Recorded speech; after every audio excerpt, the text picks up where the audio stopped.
You're listening to an Airwave Media Podcast. So, we've got a number 1 deluxe meal. Is there anything else I can get you? Yeah, I'd also like a good night's sleep. Excuse me, sir? You know, the I didn't struggle all night with my uncomfortable CPAP mask, or something like the my wife didn't kick me out to sleep on the couch because of my constant tossing and turning. Sir, we don't have anything like that here. I think what you're looking for is Inspire. It's an implant that works inside your body to treat sleep apnea without a CPAP. That way you can breathe normally and rest more soundly. Come on! Oh, he sounds angry.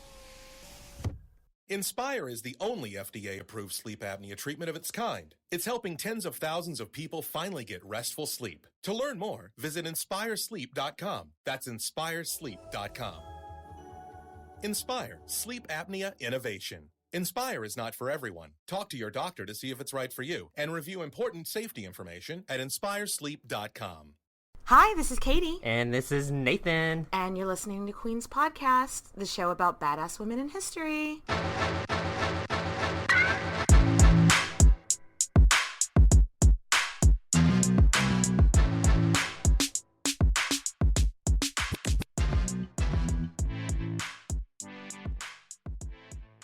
Here we go again. Nathan, how are you today? Oh, good. It's been a good couple of weeks. Nathan, you have a story for me today. What are we going to talk about?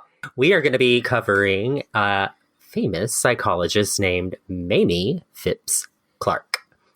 Okay, I don't think I'm familiar with her at all, so I'm excited for this. I had no idea who she was. So I just started researching people that I've never heard of that are psychologists, and I landed on this one because I was like, oh, this is really cool. She came up with this whole type of experiment with kids that's very awesome, that actually helped inspire the civil rights movement with overturning Brown versus the Board of Education. So okay. Full win there. That's awesome. Yeah. Yes. So she helped. I can't wait to hear the story. I know. So excited. So Mamie was born on April 18th of 1917. So she's an Aries, if you're keeping track. So we've got a little fire here. So her dad, Harold, was a really well-known and respected physician in the British West Indies, which is really funny. I always think of the British West Indies. I'm like, ooh, it's in the West Indies. It's like, no, that's the Caribbean. I had this exact same conversation with my husband yesterday. Yeah. You're like, wait. Oh, Christopher Columbus landed there and was like, oh, I'm in the Indies. It's like, yes. No, you're not. You're not, bro. Yes. This is the Caribbean. Yes. That's so funny. I can't believe we were both not that good at our geography. Yeah, right. So Dad also ended up managing a resort. So he's physician / manager of a resort. So every day he's hustling. Okay. Her mom, Flo, her name's Florence, but I just want to call her Flo. Yeah. So Flo was a quote unquote homemaker, which, yes, great job. But she also helped her husband do his physicianing. Okay. So if that's a word, is that a word? His practice. Yes, it's physicianing. We're going with it. Sure.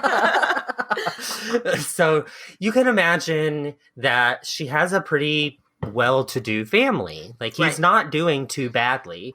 So he provides for her very well. But at this point in time, her education in America, growing up in America in the South, because she's born in Arkansas, was not great. Because segregation is bad.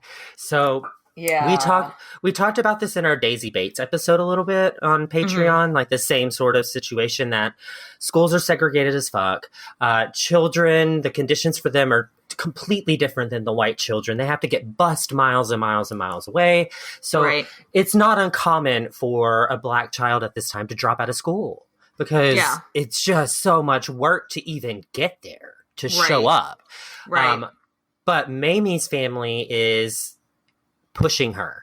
They understand that education is key. So they're very insistent that she gets her education. Well, I mean, if her dad's a physician, I could see why it's like, look, I got a physician. I'm physicianing and running a resort. So you need to get an education so you can work 2 jobs too. You just used the word physicianing, and I'm glad you used it in a sentence.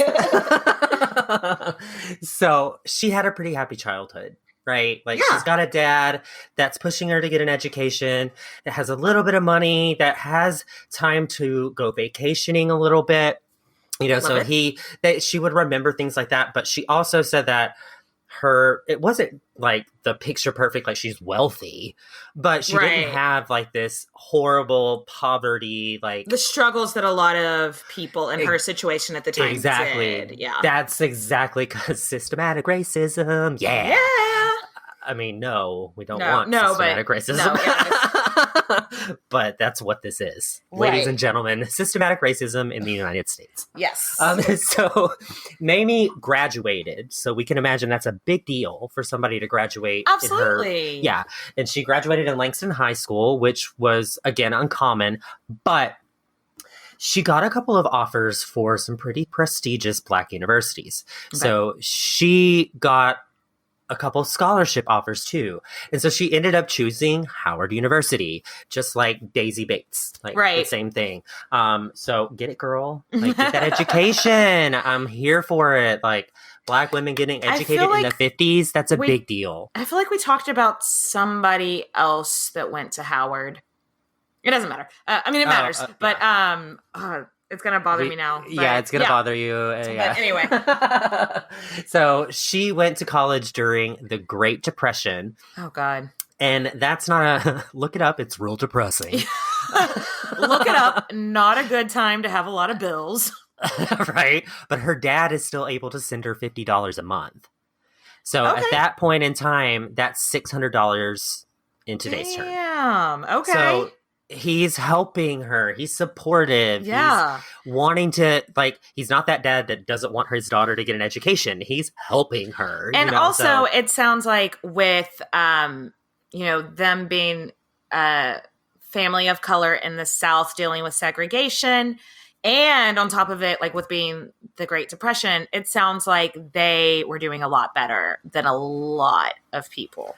Yeah. If he could spare $600 a month, he was doing pretty good for himself as well. So. Well, he's hustling. He's physicianing and running a resort and managing a resort. Like he's bringing home the bacon. Like he is hustling. Yeah, love it. And she ends up earning her major in math and physics. So Katie cannot relate. Nope. No, good for her though. Good for her. This was very uncommon for women even at the time too, because women would usually do nursing or teaching, something along those lines. It was never something so in-depth as like math and physics. And so it's a little ahead of her time as well here, even in women's history. Mm-hmm.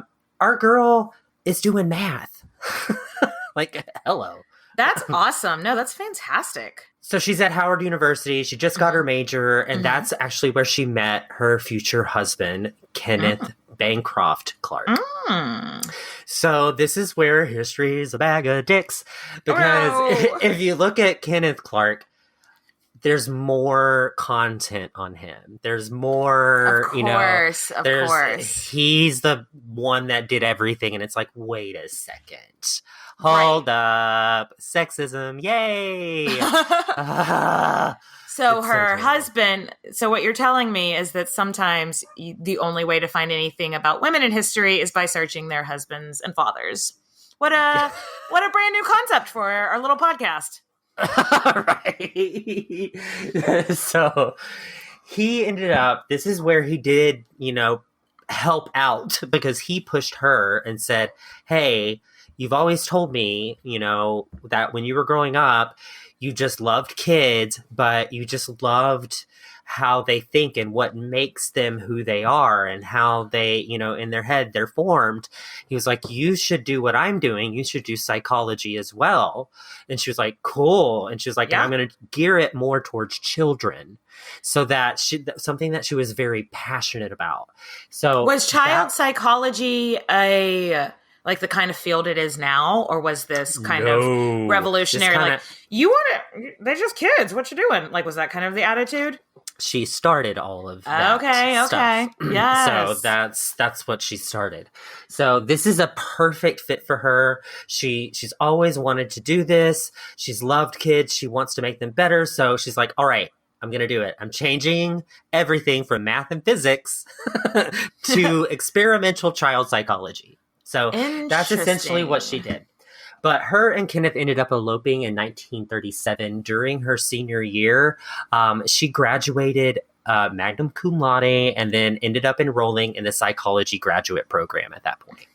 I'm sorry, what did you? If I may have missed it. Where'd you say that she went to grad school? Was it also at Howard?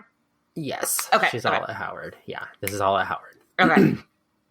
So she's making her dreams come true, and I love this journey for her. I do too. She's becoming confident. She's like, I love what I'm doing. This is what I want to do. And she's always been interested in how there's segregation between, a young child that feels a certain way because they're Black versus one that's white in this society at this time. So she's very interested. How the racism is affecting their formative years, basically. Yes. So she's very interested in how all of this is impacting them because systematic racism. It's literally this. I'm sorry. If you're listening to Queen's podcast and you don't believe that there's been systematic racism in America, then you should stop listening. Yeah. This is just history. Be the podcast for you. I'm just talking about history in the 50s, for real. Yeah. So she's super interested in this race consciousness is what they called it. So she's interested in when Black kids become aware that they belong to a particular race. Okay. So at what point in their formative years do they realize, oh, I am a Black child in America in the 1950s? When do they become aware of that? So she pours her heart into this, and that's when she comes up with the doll experiment. Okay. So if you think of child psychology and a doll, that is something that psychology has used for 70 years after. We're still using that same technique. So they were the pioneers of this. So it was officially called the Clark and Clark study. So at least she got some cred in this, right? Yeah. But whose name was first? Was it Clark or was it Clark? Hers. Hers was first. Okay. Damn it. Hers first. So it literally, the doll experiment is what you think it is.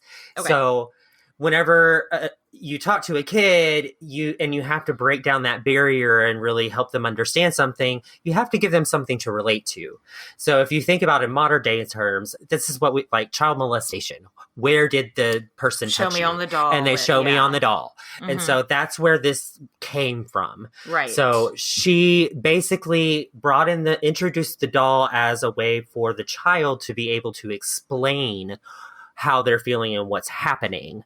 Because if you talk to a child and you say, do you think there's systematic racism and you're growing up weird? They're going to be like, doll? Yeah. Literally. They're not going to understand what, your questions to them. So you have to put it down to, they just don't have the skills. They don't have the verbal skills. They don't have the cognitive skills. So you're putting it down into a much more basic way of communication for them. Yes. And I have a picture in the show notes, and it's literally a little Black boy pointing to dolls. And the dolls are colored either white or Black. Okay. So that's where we're going with this. Yes. It was very this is the point where I was like, oof, this is not which fun. One? So they're basically seeing how young they are typically when they know if they are this color or that color of the dolls. Okay. So the questions were, show me the doll that you like the best or that you like to play with. Mm-hmm. Show me the doll that is the nice doll. Show me the doll that looks bad. Give me the doll that looks like a white child.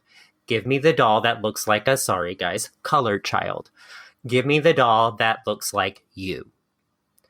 Got it. So very interesting there, because a lot of the times the children would associate everything with white. Even a lot of the stuff, but the bad, of course, the bad and the colored was Black. Right. Everything else was white. So if you were the biggest questions here that I want us to kind of remember is, give me the doll that looks like you and give me the doll that you want to play with. And they chose white. The black children chose that they looked like the white doll too? Yes, at like age 3 and 4, they felt like they looked like the white doll. Okay. Once they became around 4 to 5 years old, they started to associate racism, and they started to go, oh, I am black, this is bad. And so later on in the studies, they found out that the children started answering, what do you look like? Black. What is bad? Black. What doll do you want to play with? White. So it was still like this 4 or 5-year-old child is thinking this way. Ugh. So obviously that's heart-wrenching. Like, it's hard to talk about. Yeah. It's heart-wrenching. And that's a study that ended up landing its way into Thurgood Marshall's office. Maybe you've heard of him. Maybe just the Supreme Court Justice, black, amazing, fabulous. Maybe I've heard of him, yes. So at this point, it lands on his desk. He calls her in, and she's doing graduate work at this point, right? So she's in graduate school at Howard University in the law office of Thurgood Marshall. So you're in good hands. Not a bad place to be, yeah. Or not, yeah. Technically, not a bad place to be. Ugh, I can't. Technically, it was Charles Houston's office, but she worked with Thurgood Marshall. Anyway. Yeah. So she was quoted at this point saying that, I can't even remember the names of them all, but they converged in his office to prepare cases, and that was the most marvelous learning experience I ever had. And the whole sense of really blasphemy to blacks was brought very clear to me in that office. So basically, she's just saying, like, I learned so much shit. And it's all about how black people have been fucking spit on for fucking years.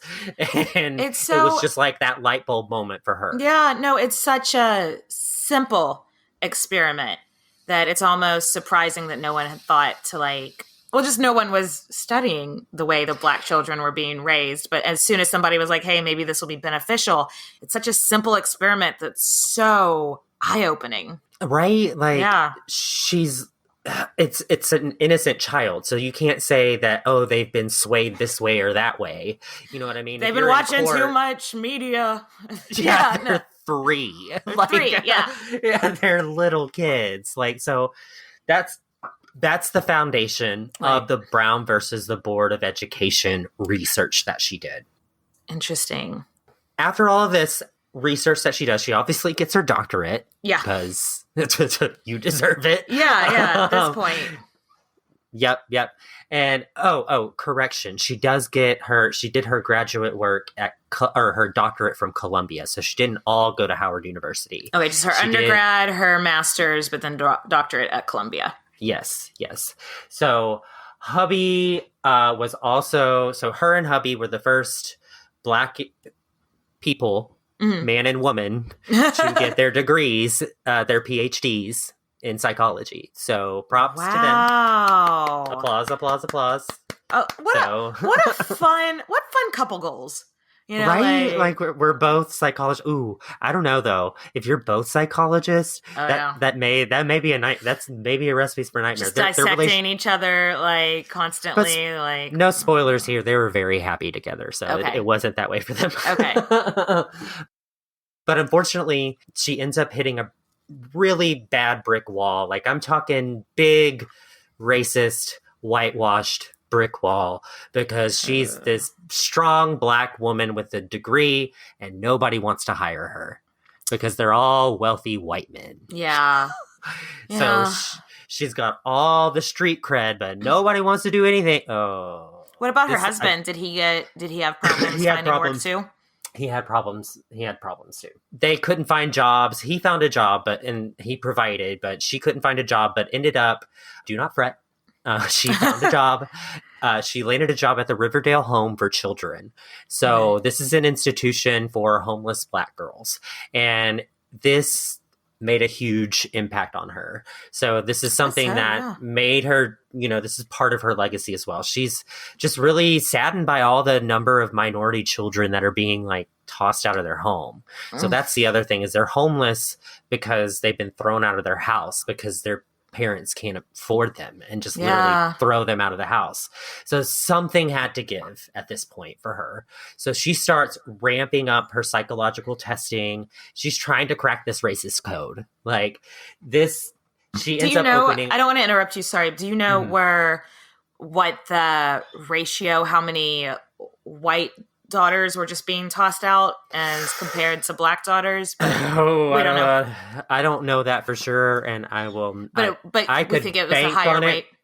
Yeah, I could bank on it. That is a very high rate. Okay. A different ratio. So I guarantee you it's like a 70 to 30. Not even that. Like, but it was. But so she's like, why is this happening to our daughters more than the daughters of other races? Yeah. Right. It just doesn't. Hey, Matt, did you know that wombats poop cubes? Nope, never heard that before. Did you know the unicorn is the national animal of Scotland, Ken? I didn't know, nor do I care. Neil, did you know that Liechtenstein is the only doubly landlocked country in Europe? Jeff, isn't that an American pop artist? Well, actually, it's both. If you want to learn things like that and more, join us each week on Triviality, a pub trivia-style game show podcast where a lack of seriousness meets a little bit of knowledge. Listen in each week to answer general knowledge trivia alongside exciting guests from around the world. And we're here too. Join us every Tuesday for new hour-long episodes of Triviality, plus tons of extra theme content on everything from The Office and Lord of the Rings to science and geography. And sometimes we even do sports. Find us on all your preferred podcast apps and take part in the fun of playing bar trivia without the need to wear pants. Real mature, Jeff. Forget it, Neil. It's Triviality. Most people know that John Wilkes Booth, assassin of President Abraham Lincoln, was an actor. Yet few know much about his brief yet stunning stage career. In fact, Booth hailed from the most famous theatrical dynasty in the country, and his crime would have devastating personal and professional repercussions for his relatives. Behind the tale of Lincoln's assassination is a family drama in which politics pit brother against brother, as does the pressure to protect the family name. I'm Gavin Whitehead, host of The Art of Crime, a history podcast about the unlikely collisions between true crime and the arts. Join me for a special 2-part series on John Wilkes Booth, the finale of our ongoing season about artists involved in assassinations. We'll hear how Booth rose to fame in the shadow of his superstar father, how he led a conspiracy to assassinate the president, and how his offense altered what it meant to be a Booth. Follow The Art of Crime wherever you get your podcasts. So she ends up opening up her own center. So it's called the Northside Child Development Center.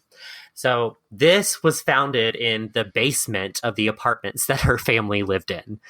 Love this. They're so supportive. Yes. They're so supportive. And her dad still lent her money. So this ended up providing tons of therapy for children in Harlem. It gave a lot of housing assistance. And at first, it started off focusing on psychoanalysis. So if you don't know what that is, that's like you're treating a mental disorder by thinking about what your unconscious could be thinking. And think dream interpretations, think, that sort of thing. Right. And so she's like, we need to do more than that. That I'm not just going to do psychoanalysis. So she ends up doing psychological consultations where she gets to know the person, whoever she's consulting, and then talks to the parents or, whatever goes on there. And she gives vocational guidance. So giving them jobs. That's awesome. Let me rephrase that. Giving their parents education on how to raise a kid to be smart and have an education and go to school, be and empowered, do those things. And you need to go to school, you need to get educated, you need to train them to help and even help them. She was such an impact on that society, this especially all in New York. Sounds exhausting. She sounds like she was really busy, but with a really great cause. But it must be exhausting to be a trailblazer. Amen. So Mamie also came up with another type of psychological testing where she would give a kid a picture, you know, how you color in pictures. Yeah. And it would be the outline of a boy or a girl. And then she would say, color the child the same color as yourself. And most of them color themselves as white or yellow. It's so interesting that when they're so young, they just don't still associate themselves like that, even though it's so weird. It's so fascinating to me that it's systematic racism. Yes, absolutely. It's terrible. So segregation, we've talked about this, racial injustice is all instilled in these Black children. Like somehow they just understand that being Black is inferior. And it's like, oh, this is so hard to research. It was so hard to research. I was like, I'm sure. Because it's terrible. Because now she's looking at education and, you know, when they go to these segregated schools, how that's going to impact your child negatively as well. Yeah. So it's so interesting, though, that this is so relevant now with the pushback that a lot of public schools are getting for teaching critical race theory and stuff like that. When it's like, just look back, you know, 100 years ago when she was doing this kind of research, and the writing is on the fucking wall that it's there. Like, we need to be thinking about how, I get why people are like, we don't want to teach our children that we're all racist. And it's like, yeah, I totally get that. But historically, yeah, it was like, so and if you have to read history, it was a little bit, I mean, Isabella Castile, we always talk about her. We always somehow bring her up in everything. I'm sure she loves that. That's her legacy, is like, powerful queen, but boy, howdy, was she racist. Oh my gosh. But we need to make that a tagline of like a book about her, like, powerful Spanish queen, and then like the subscript's like, boy howdy, was she racist. Oh my gosh. So let's reel it in. Boy howdy. So her biggest conclusion, so Mamie's, not Isabella Castile's. Boy howdy. Mamie's biggest conclusion that she was actually quoted as saying, that if society says it's better to be white, not only white people, but the Spanish word for Black that I refuse to use, Black people come to believe it. And a child may try to escape the trap of inferiority by denying the fact of his own race. Interesting. Ugh. So she's saying that society says that it's better to be white. And so maybe these kids are like, I can manifest it. No, but the Black parents have believe that white people are better. So they inadvertently train their children that white people are better. And the child just automatically knows that. Yeah. So it's like early childhood development sort of stuff that we're talking 1 to 3 years old, because she's researching 3 years old. So that means she's researching their first 3 years of their life. Yeah. So it's a lot. Like, so, love her. So she interviewed over 300 children for this, famous court case that she did. And there was another study that they did where they did, drawings of different animals and drawings of humans or little kids again. Yeah. And if a child at 3 to 5 years old, again, we're still researching that age, they asked the child, which picture describes yourself? And the 3-year-olds would always choose an animal. And I love this because that's like the heart. That's the heart of a 3-year-old. Yeah. That's the heart of I'm a lion. Yeah. Oh, we both look at us. I mean, if you were going to be either that or horse, if you were going to choose to be an animal at 3. I was a panda.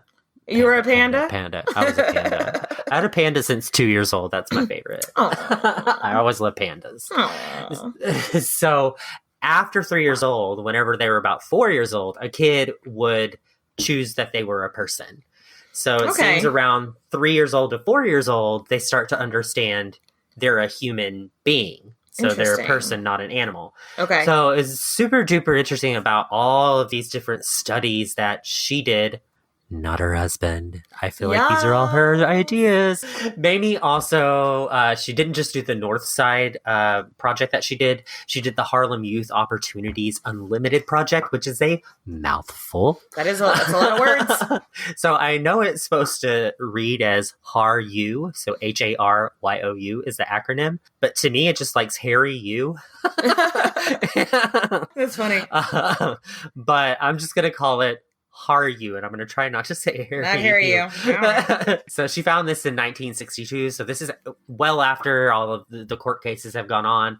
And this project helped provide supplemental education to poor students falling behind in school.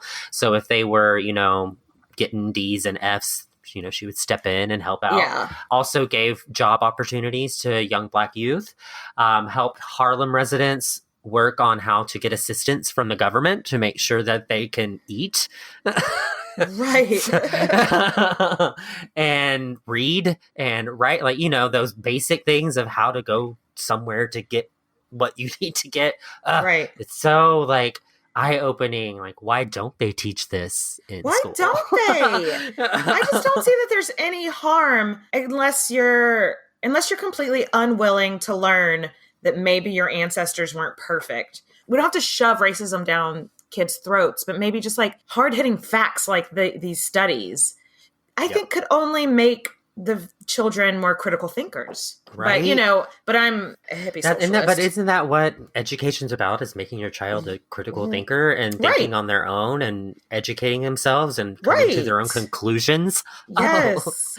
Oh. But no, we want to make the babies racist and the frogs gay. Anyway.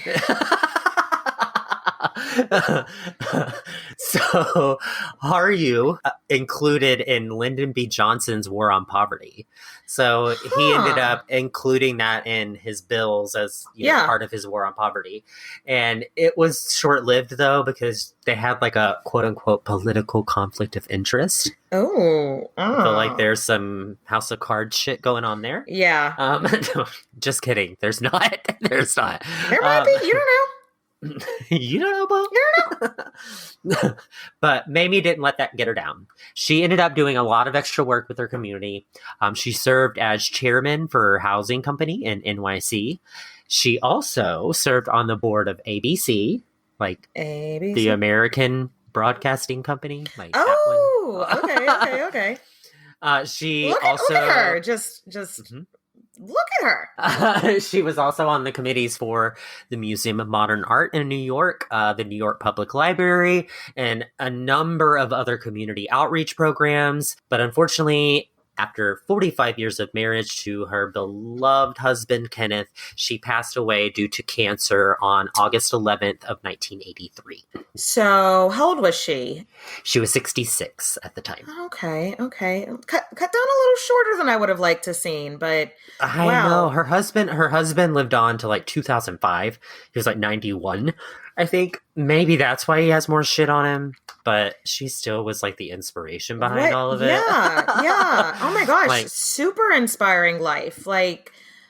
Man, what? I'm just a little bit flabbergasted, just how, just the doll experiment that is so simple, but just proves so much. And from the mouths of babes, Yeah. Just the fact that she thought of that idea, she understood a child's brain, and her husband was more of just a psychologist, and she was more interested in the child psychology of it all, and how that child is developing. And that's really where her legacy is in the fact that she pushed her and her husband to do this research that ended the Brown versus the Board education and ended segregation. Huge, that she was just had this idea to do this, and brilliant. That is, Love her. I am obsessed. This is so cool. This is such a cool story, Nathan. I've never heard of her. I know, that's the other point. It's damn it, why haven't we heard of this? Why haven't we heard of her? Why didn't we learn about this in school, or even college? That's obsessed. Thank you so much for sharing that story. That was so cool. Yeah. So hope you liked it, and let's raise a glass to Mamie. Have you ever wondered how inbred the Habsburgs really were? What women in the past used for birth control? Or what Queen Victoria's 9 children got up to? On the History Tea Time podcast, I profile remarkable queens and LGBTQ+ royals, explore royal family trees, and delve into women's medical history and other fascinating topics. Join me every Tuesday for History Tea Time, wherever fine podcasts are enjoyed.